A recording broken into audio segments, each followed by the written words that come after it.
Often in conservation, it's the large, cuddly, and supposedly charismatic things that attract everyone's attention.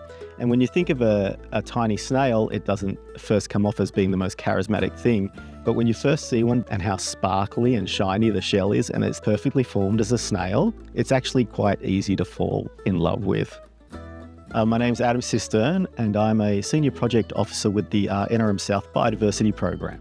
In 2024, with federal funding through the Saving Native Species Program, NRM South has embarked on a project aimed at safeguarding the critically endangered Ammonite snail, which is a species we've never worked on before and exists only here in Hobart and a little bit in the surrounding region.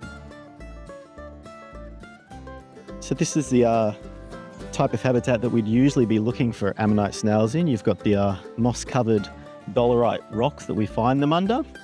And so we essentially just carefully turn a rock over in case there's a snail on the outside. We don't want to crush it.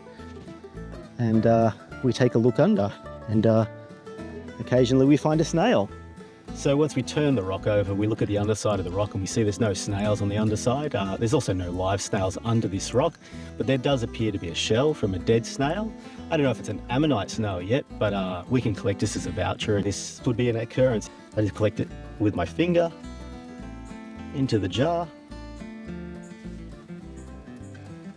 That's it. And then we put the rock back.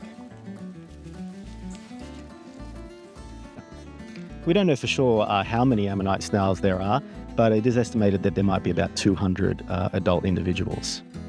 And in order to protect the snail, we need to learn more about it. So NRM South has partnered with the Australian Museum and local experts, in particular Kevin Bonham, to see what we can learn about this snail. In the first part of the project, we want to develop a DNA reference library. But this is essentially a library of genetic sequences or markers from the Ammonite snail and all other related snails that might exist in the same places as the Ammonite snail.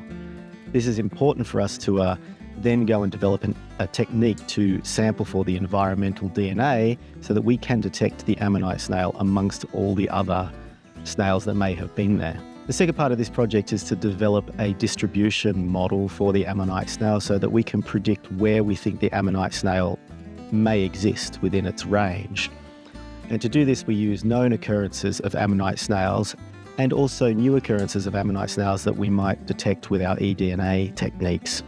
The Ammonite snail exists in this peri-urban space in Hobart. So private land is going to become very important to the continued existence of this snail. Part of this project is to help landholders who have known Ammonite snails on their properties to develop a plan for managing that habitat. So the Ammonite snail may be threatened by things such as habitat degradation, habitat loss. It's likely to be threatened by bushfires and affected by burning regimes. And because it's found in these wet places, it's likely also to be affected by climate change. So there is an invasive snail, it's carnivorous, and we do not know what the effect of this increasing numbers of this snail is having on the Ammonite and the other pinwheel snails. We aim to work with groups such as the Tasmanian Fire Service, Parks Tasmania, the councils where the Ammonite snail currently exists to develop a set of management guidelines to help protect the Ammonite snail into the future.